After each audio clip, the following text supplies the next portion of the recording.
So picture this. You're an alien botanist with 6 eyes, 3 degrees, and a deep personal hatred of weeds. And suddenly your terraforming drone reports a 700% overgrowth rate on a planet marked dead. Dead as in no civilization, no sentient life, no Starbucks, just vines. You blink all 6 eyes and say, I think the forest just blinked back. Welcome to Eden-13, once a human colony, now a galactic gravesite with a reputation for being slightly cursed, mostly forgotten, and entirely irrelevant. Until now. Enter the Zolthian Concord, a bunch of very smug, very shiny aliens who think terraforming dead planets is just the universe's way of saying, make it beige and boring again. So they show up, all protocol and pomp, ready to laser away a few weeds, plop down a biodome, and turn it into a luxury spa for lizard nobility.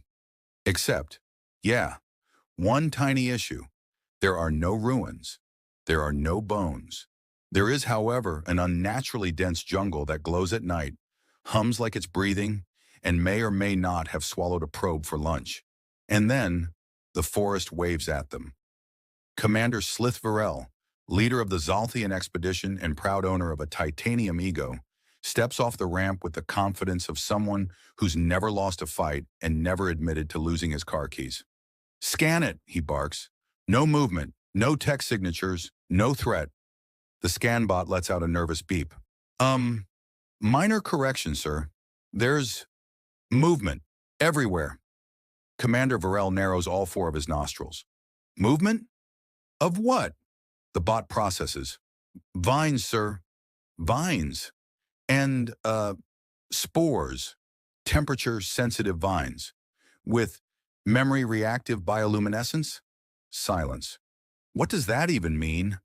The science officer, a jittery, caffeine-addicted cephalopod named Dr. Fring, peers over a tablet with 6 twitching tentacles and whispers, It means the plants. Remember things. Varel scoffs. It's a forest, not a philosopher. Prep the burn drones. They launch a few sterilization units. Think flying flamethrowers with attitude. Standard procedure. Easy. Until one of them catches a glimpse of a face in the canopy. A human face. Painted in glowing pollen. Smiling. And then the vines eat the drone. Just slurp. Gone. The rest, they turn back. No signal loss. No mechanical failure. Just refusal. They hover silently. Waiting. Commander Varel squints. They're rebelling? The drone fleet, for the record, has never rebelled. Fring shakes his head, nervously documenting everything in case he needs to publish a paper before getting eaten alive. That forest isn't flora. It's an ecosystem with a nervous system, and it doesn't want us here. But the humans died out here, Varel growls. No one survived the crash. That's why we're here. Dr. Fring taps a file open on his wristpad. Correct, the colony ship did crash. 200 years ago. No beacon.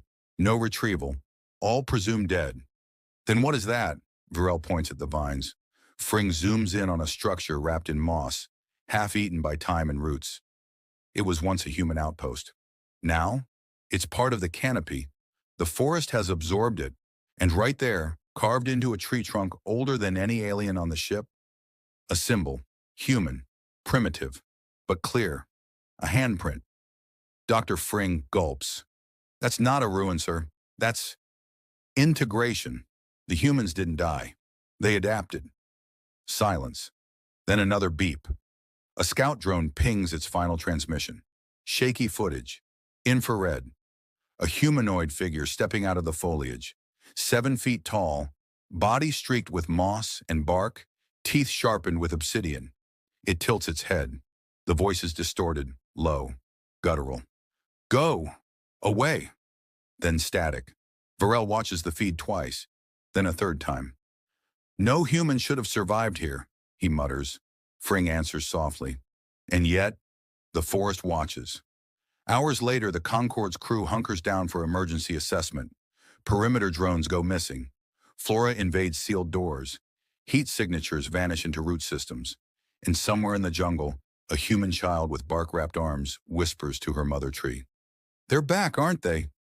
The roots tremble in response. She grins. They forgot we bite. You ever lose a scout team on a planet that was supposed to be uninhabited? And then the drone footage shows a dude with mushrooms growing out of his jawbone, waving at the camera before it goes black? Yeah, that's how you know you're not terraforming a planet. You're trespassing in a haunted, homicidal ecosystem with a grudge. They called it a routine sweep, which in Zalthian terms meant send the rookie crew with just enough firepower to feel smug, but not enough to ruin the soil. Captain Relzix, who looked like a mantis in a trench coat and had the emotional warmth of a used cryo-toilet, barked the orders. Scan, tag, report. We terraform tomorrow. If you see anything strange, log it, don't lick it. Standard procedure. The green fog was thin enough to see 3 meters ahead, and the vines hadn't tried to throttle anyone in at least an hour. Spirits were high. Then, Scout Unit Theta 5 stopped transmitting. At first, they blamed signal interference. Eden-13's canopy was denser than a bureaucrat's promises, but then a drone, a small, beetle-sized recon orb, pinged back. One final video file, one last glimpse into what really waits beneath the leaves. It started normal. Theta 5 moving cautiously, plasma rifles at the ready, sensors ticking like nervous teeth. Then, the audio cut out. The visuals went grainy, and suddenly, there they were, humanoid, but wrong. 7-foot figures with bark growing out of their rib cages, skin like moss and lichen, fungal clusters blooming along their shoulders, their bones wrapped in vines like armor, and their eyes, glowing amber, like the jungle itself was looking back. One of them stepped toward the drone, tilted their head and smiled, then made a clicking noise like a beetle cracking its knuckles, and the feed cut to static. The room went dead silent. Someone muttered, "No human should have survived here." Relzix didn't flinch. Pull back, analyze, burn if necessary. But it was too late for clean retreats, because the jungle wasn't just alive, it was listening. Hours later, as the ship's analysts dissected the footage, they made a chilling discovery. These weren't just wild humans or feral remnants. These were descendants, generations removed from the original colonists, survivors of the crash 2 centuries ago, left behind, written off, presumed dead. They didn't just survive Eden, they became it. Everything the planet threw at them, venom, predators, parasites, neuromutagenic pollen, they adapted to it, or maybe merged with it. Their DNA showed chlorophyll markers. Their breath held trace elements of symbiotic gas exchange. Their language? A tangled blend of scent bursts, ultrasonic clicks, and root vibration signals. They didn't build cities. They grew shelters. They didn't bury their dead with ceremony. They planted them in nutrient pits to feed the roots, to protect the next generation. That's how they remembered their ancestors, through vines that carried memory signals in sap and bone. To the outside galaxy, Eden-13 was a failed colony. To them, it was sacred ground. Lieutenant Maiko, a fungal researcher with chronic optimism and suspiciously edible hair, piped up in the briefing, this is incredible. We could initiate cultural contact protocols." Relzix stared at him like he'd farted during a funeral. "These humans speak in spores and claw marks. We are not here to make friends. We are here to industrialize," another officer chimed in, more nervously. "Sir, if they've integrated with the biosphere, removing them may destabilize the planet's core ecosystem." Relzix's mandibles clicked. "Then we remove both." There it was, the first step toward disaster, written in red tape and arrogance. Because the jungle-adapted humans weren't primitive. They were just quiet, and now they were watching. That night, 2 more scout teams vanished. The only thing left behind? A single line carved into a tree in perfect galactic common. "You buried us. We grew back." The last thing you want to hear from your drone operator isn't enemy contact or "we've lost signal." It's, "Sir, the trees moved, and they're not happy." Let's get something straight. The Zalthians weren't amateurs. They were a hyper-structured, 9-armed bureaucracy of galactic planners with enough technology to turn gas giants into garden suburbs. If a planet needed water, they melted comets. If it needed air, they built an atmosphere from carbon and willpower. If it needed to be wiped clean, sterilization protocol. Commander Varel, whose blood was 70% mercury and 30% ego, stood at the command table inside terraformer vessel glory of efficiency. He was not happy. Scout losses exceed projections. Native resistance classified as biocontaminant. Initiate Protocol 9. His officers hesitated. Protocol 9, sir? That's flame drones, defoliants, sonic displacers, the works. This planet is not special. It's uncooperative foliage. He waved a clawed hand at the satellite feed. Below them, Eden-13's jungle writhed like it was breathing. To Varel, that just meant more biomass to sterilize. And so they unleashed war. Thousands of drones, black as obsidian and twice as smug, ignited the treetops. Liquid fire poured in arcs through the canopy. Chemical sprayers hissed like angry snakes, melting moss and mutating spores on contact. Sonic displacers hummed, pulsing waves meant to stun anything with a nervous system larger than a squirrel. Within minutes, entire swaths of the jungle went silent, except for the roar of flame and the static crackle of scorched life. Commander Varel smirked. Predictable, primitive, problem solved. His lieutenant, a jittery analyst named Dox, stared at the thermal maps. Sir? That's the thing. It's too quiet. Varel's eyes narrowed. Explain. The more we burn, the less we see. Thermal signatures vanish. No fleeing fauna. No heat signatures. No signs of life at all. Varel scoffed. Then it worked. No, sir. Doc swallowed. It's not that there's nothing left. It's that the jungle stopped reacting, as if it's waiting. They didn't realize what they were dealing with. They thought it was a forest. They didn't know it was a hive mind. The jungle adapted humans, the Edenkin as they'd one day be called, weren't just survivors. They were symbiotic predators. The vines weren't wild. They were warners. The flowers that opened at night, signal relays, the glowing moss, eyes. And when the Zolthians burned it, it learned. The flame drones began vanishing first, one by one. No alerts, no distress pings. Just static. Sonic displacers started reporting malfunctions, then began broadcasting what sounded like laughter in old Earth dialects. Something hijacked their sound waves. Then a defoliant sprayer returned to base covered in vines from the inside. It had been gutted and reassembled from the roots up. The last log entry from its AI core. Error. Atmosphere too hostile for logic. Commander Varel finally showed concern. Seal the vessel. No entry without clearance. Too late, because outside what remained of the jungle wasn't attacking. It was reforming.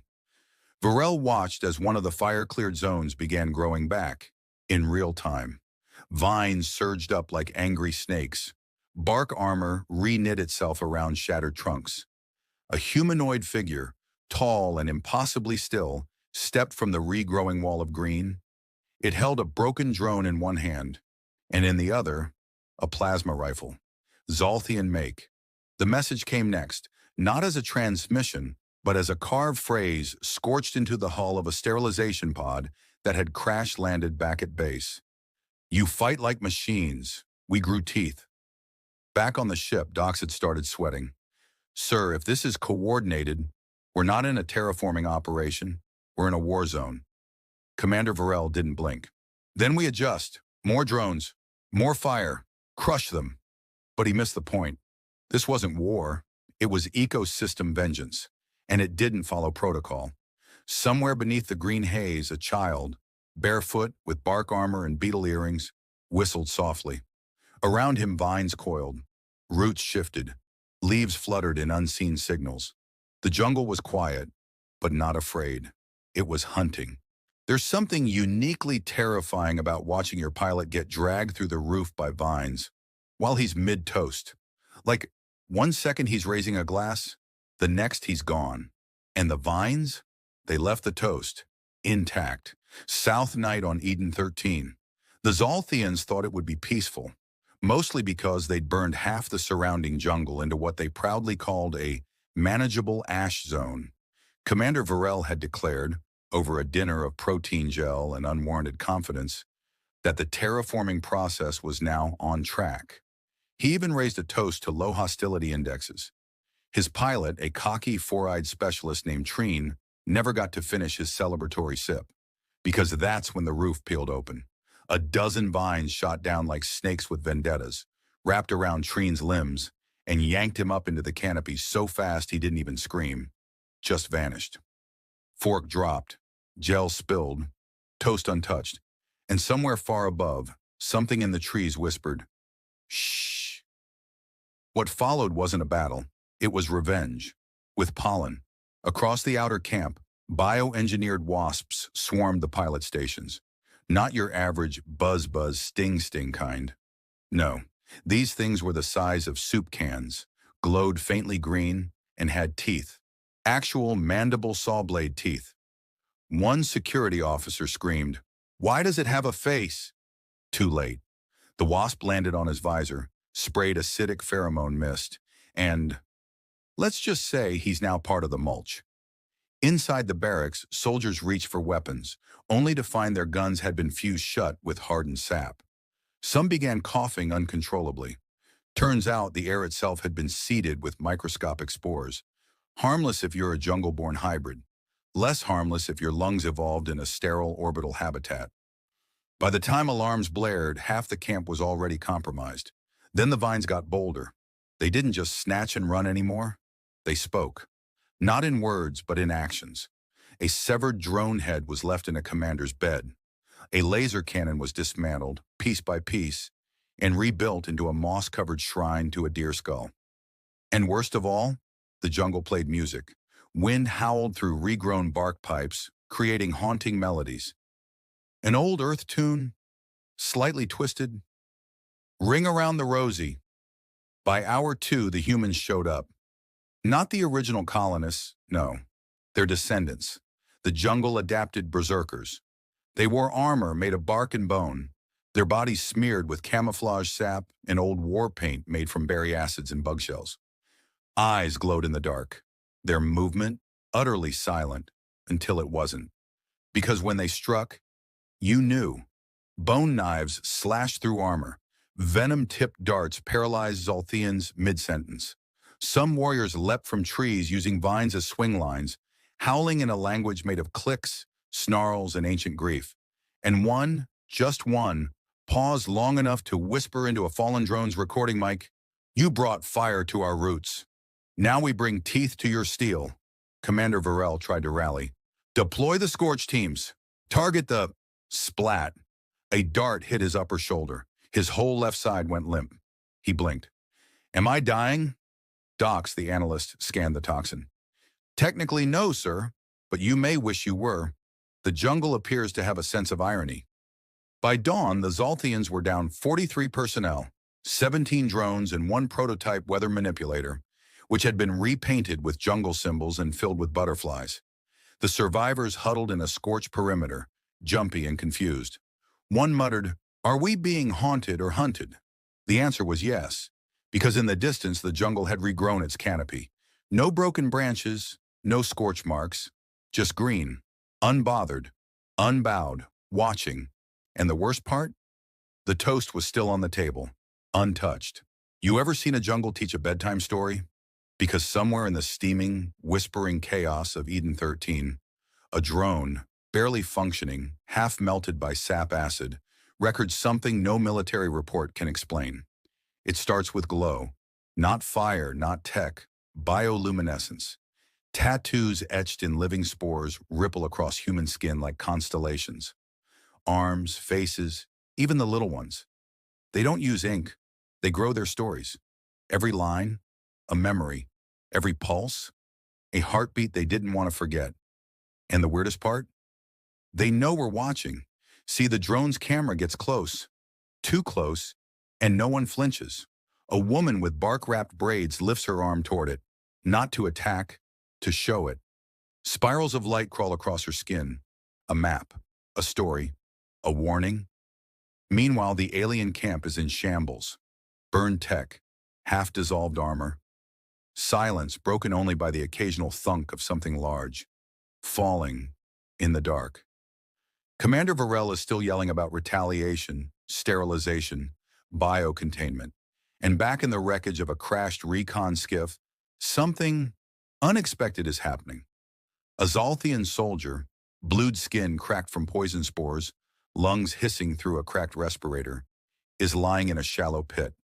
Not dead, dying, and beside him, a child, human, maybe 7, draped in moss, bone necklaces clinking softly as she hums. Get this, an earth lullaby. Yeah, that one. The same melody that played on deep sleep cradles during colony launches. She doesn't speak, just hums. Tending to his wounds with some paste made from glowing mushrooms and crushed insect shells.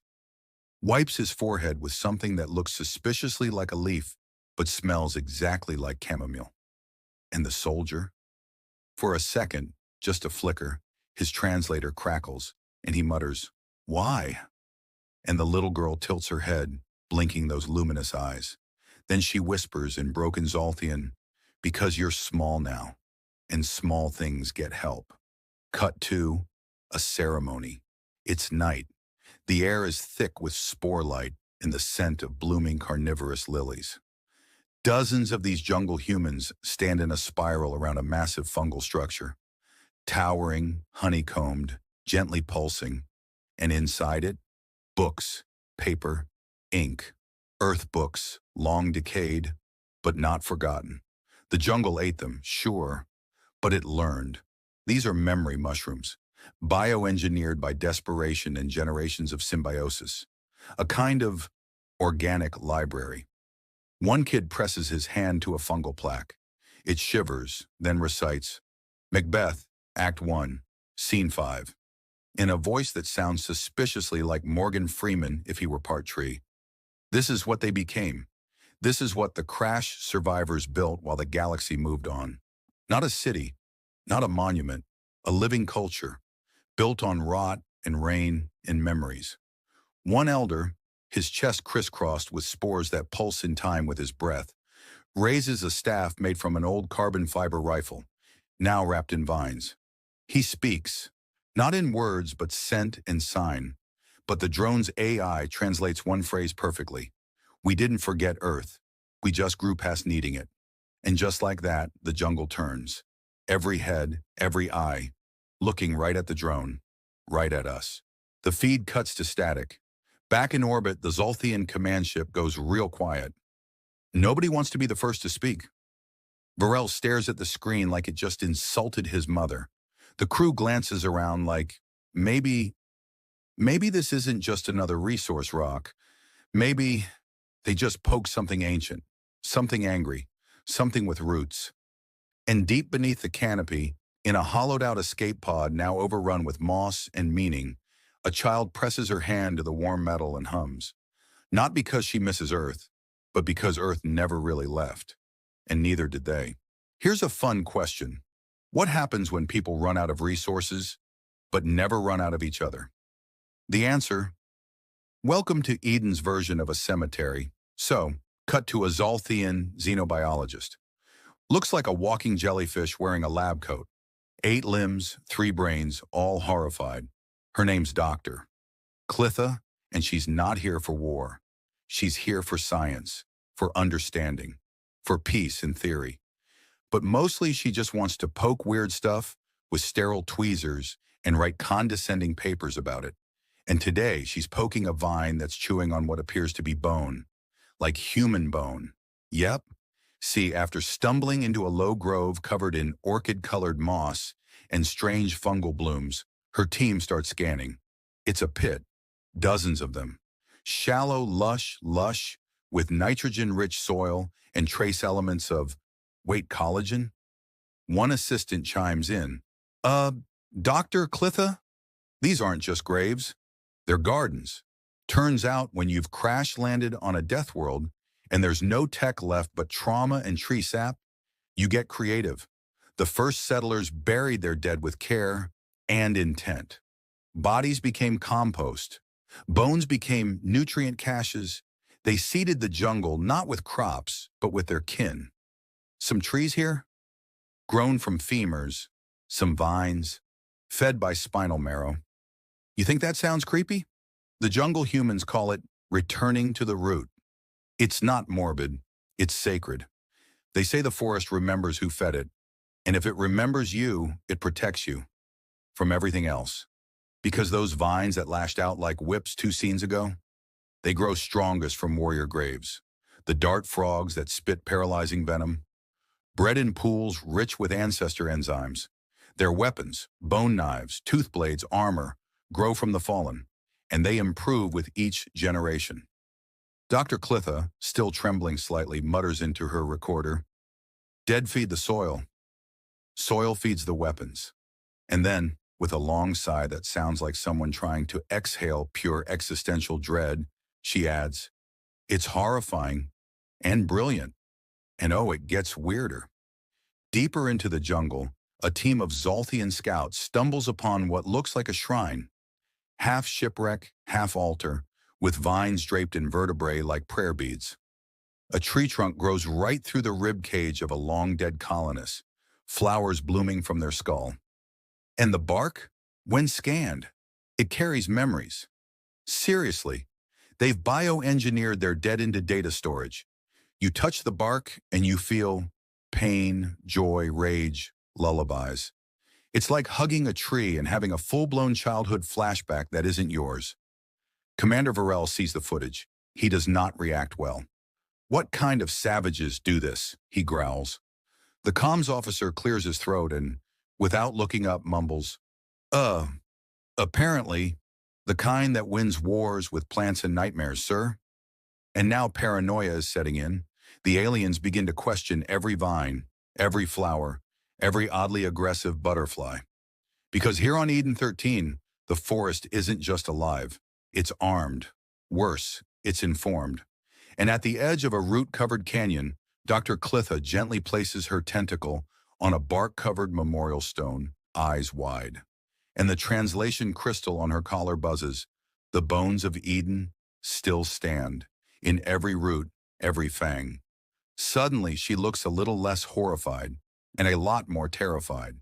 Because this isn't a jungle, it's a graveyard, with muscle. Let's recap. You're the Zolthians, proud galactic terraformers, known for turning lifeless rocks into luxury resort moons with 5-star slime spas. You expected a derelict human ruin. What you got was sentient jungle rage, so naturally you escalate. Because if there's one universal truth in the galaxy, it's that bureaucrats always double down on their worst ideas. Enter orbital weapons. Commander Varel pulls the big red lever on the command ship. Yes, they actually have one. And the sky burns. Precision strikes, plasma clusters, and at least one totally unnecessary fusion lance that turns a mountain into a glass sculpture the size of regret. And for a moment, victory smells like ozone and ego. Then the spores hit. From below, great mushroom towers unfurl. They're breathing, like bellows. They pulse, and then, thwomp, clouds of glowing spores erupt straight up into the stratosphere like angry bioluminescent whales. You know what those spores do? They eat circuits. Sleek alien ships start coughing midair. Drones veer sideways like they've suddenly remembered they're afraid of heights. Entire weapons arrays develop moss. And that's just the opening act. Because next come the sky beasts. Imagine giant glider-winged reptiles, part bat, part jaguar, part, oh God, why is it looking directly at me, soaring up from the canopy? They don't fly, they hunt in 3D. They drop seed bombs. They shriek like musical chainsaws. And one of them snatches a dropship out of the air just to throw it at another one. Somewhere in a bunker, a Zolthian lieutenant quietly removes his officer pin and just eats it, probably for protein, possibly out of despair. And then the vines arrive. We're talking fast-growing, armor-strangling, acid-dripping hyperflora. They don't care if you flame them. They remember where the fire came from, and they come back with extra thorns. Every time a trench gets cleared, it regrows. Every time a bunker's secured, the walls develop roots. They don't just fight back, they adapt. It's not a war zone anymore. It's a living ecosystem waging evolutionary revenge in real time. And here's where it gets really weird. Back on the main ship, Dr. Clitha is showing her footage to a room full of Zolthian high command. They watch a jungle human child ride a sky beast like it's a feathered dragon motorcycle. They see vines slither across metal like they're learning its weaknesses. And one general mutters, "They don't fight like us." Another finishes the thought, "They fight like Eden itself." And then, finally, cracks in the command chain. Junior officers start refusing orders. Engineers won't target fungal towers. "Too beautiful," one mutters. They pulse with harmony. A scout ship goes rogue and sends out an open broadcast. "This is Lieutenant Korth of Scout Wing Theta.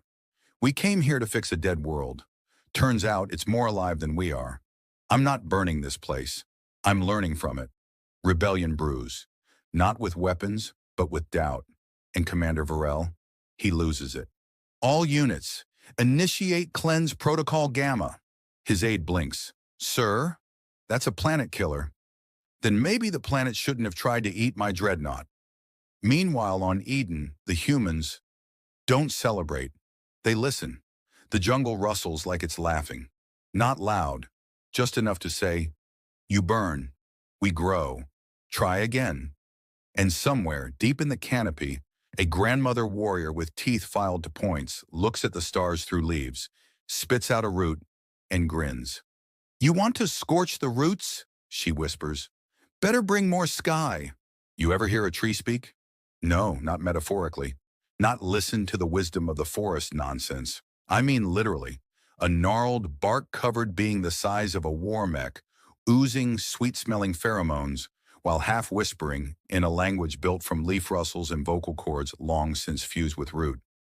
"Yeah, welcome to Yana." She doesn't walk. The jungle walks to her. Her canopy stretches like a cathedral, lit by bioluminescent fruit and fluttering moths the size of your face. Her voice, such as it is made of cracking wood, echoing memory, and just enough language to make your brain itch. She's not just old. She remembers Earth, not the shiny digital one, no. The one with dirt under your nails, the one that told bedtime stories about monsters in forests, but forgot to wonder what happened when the forest heard them. And today, Yana's got company. What's left of the Zolthian Council is dragged in, not by force, mind you, but by vines that gesture politely and secrete mild sedatives. Think of it as aggressive hospitality. Commander Varel is bruised, humiliated, and low-key hallucinating. Dr. Clitha? Silent, watching, listening. Yana opens her mouth, not to speak, but to bloom. A spore cloud drifts forward, and those caught in it see memories, not theirs, Eden's. You see humans crawling out of shattered ships, bleeding, burning, but planting, burying their dead in nutrient-rich graves, eating toxic berries and learning to survive anyway. You see children born with gills in their throats and bark in their skin.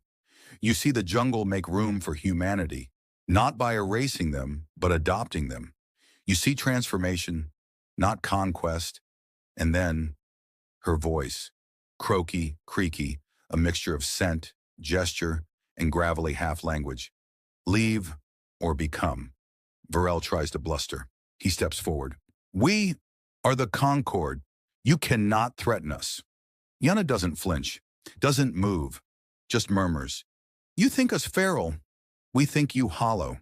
That hits harder than any plasma blast, because for all their tech, their fleets, their arrogance, the Zolthians see it now. These people didn't regress. They ascended sideways. They became something the Concord couldn't catalog and definitely couldn't control. And Yana's not issuing an ultimatum. She's offering an invitation. The pheromones shift. Some aliens drop their weapons. Others drop to their knees. Dr. Clitha removes her mask, breathes deeply, and says, almost to herself, "Becoming is an option?" Yana leans forward, eyes glowing like embers beneath bark. "It is the only one." And far above, the spores climb into orbit. Because this jungle, it's done hiding. Picture this, A fleet that once lit up planets, now floating in silence over a moon-sized jungle, held back not by force fields, not by weapons, but by doubt. The Zolthian Concord, galactic bureaucrats with delusions of godhood, are retreating. Not with honor, not with clarity, but like kids who just found out the haunted house was real, and the ghosts inside were building libraries made of bones and vines. Their reports are a mess. No one can agree on what just happened. Advanced tribal psychotoxins, non-linear warfare, symbiotic terraforming counter-response. Sentient tree grandma said we're hollow. Yep, that last one's on page 1. Commander Varel is silent, not out of pride. He just doesn't know what to say anymore. He used to believe intelligence meant control. Now he's watched intelligence weave itself into predator fangs, lullabies, and spore chalk tattoos. The planet didn't resist. It converted. But down on Eden-13, not everyone is letting go. In the old Zolthian biolab, what's left of it anyway, a few alien scientists are still there. Not prisoners, not invaders, observers. One of them is named Tech Vun, a mid-tier exobotanist who's been suspiciously quiet for most of this war. Until today. He kneels beside a spore moss patch, whispering data entries with a cracked voice in a vine-looped rebreather. He's removed his uniform. He's barefoot. His hands are green, literally. You see, Tech Vun made a choice. He took one of Eden's symbiotic seed pods, designed to graft into living tissue, and pushed it gently under the plates of his own carapace. Pain? Yep. Hallucinations? Oh, absolutely. Regret? Not even slightly. As the seed pulses against his rib cage, curling tiny threads into his bloodstream, he whispers, "If survival is intelligence, then they are the apex." Above, the retreating Concord vessels send cold, impersonal farewell signals. Warnings, denials. Below, Eden blooms harder. The humans, if you can still call them that, perform a ritual for those who stayed. They don't throw parties. They grow them. Glowing roots rise into arches. Spore fountains hum in harmony. The tribal children paint the Zolthians' faces with bioluminescent sap. Dr. Clitha, once the most respected xenolinguist in the quadrant, is now helping a group of teens build a memory vine mural out of alien teeth and moss. She laughs, genuinely, as one of them sticks a frog in her bag. "You'll need that later," they explain. She doesn't even question it anymore. Some Concord officers watch this through drone feeds and cry. Others shut the footage off and declare Eden-13 irretrievably contaminated. But Eden doesn't care. It never did. Because this was never about war. It was about belonging. About choosing something wilder, older, and far more honest than civilization. And as Tech Vun's skin splits slightly, revealing the first bud of a bio-lantern growing from his shoulder, he smiles. The Concord's greatest biologist just became the first non-human part of Eden's ecosystem. And he's proud. From orbit, it looks like a fever dream. A planet once marked extinct colony, failure, now radiates life like a star with a heartbeat. Eden-13 glows. Not metaphorically, literally. Massive fungal networks bloom across continents in time with planetary humidity shifts, creating a global pulse of bioluminescence.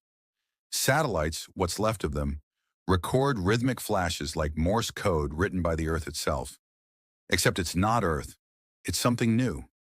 The Zolthian Concord, bruised and confused, officially updates the galactic database. Eden-13, quarantine class red. Do not approach. Let the dead grow undisturbed. Let the dead grow. But the thing is, the dead didn't stay dead, and Eden doesn't grow in silence anymore. Every tendril, every vine, every shimmering root system is wired with memory. Human memory. Voices stored in chlorophyll. Lullabies encoded in pollen drift. War stories passed between tree rings like gossip. You can't land on Eden anymore. It'll know you're coming before your ship decelerates. It'll decide if you're a friend or mulch. And it's been listening to everything, to the drones that still orbit and record, to the whispers in Concord meeting halls, to the terrified diplomats calling Eden an eco-hostile anomaly, to the brave, the curious, the reckless few who wonder what secrets lie beneath the glowing canopies. Spoiler, it's us. We're the secret. The crash survivors? They didn't just make peace with the jungle. They became it, and it became them. Bioluminescent tattoos made from ancestor spores now act as neural amplifiers. Trees don't just shelter, they speak, and humans don't bury the dead. They plant them. Every root, a memory, every flower, a lesson, every fruit, a warning. And if you listen closely, really closely, you can still hear them, laughing, hunting, growing. They play ancient earth music carved into leaf veins. They tell bedtime stories about subways and skyscrapers, monsters called midterms and Mondays. They keep Earth alive, not in buildings, but in instinct. Because Eden wasn't the end of the human story, it was our metamorphosis. And just before the last signal cuts from the last orbiting Zolthian probe, fried mid-transmission by a spore burst shaped like a middle finger, it captures one final audio clip. A whisper, not in anger, not in sorrow, but in truth. The last stand never ended. We became the jungle, and we never forget.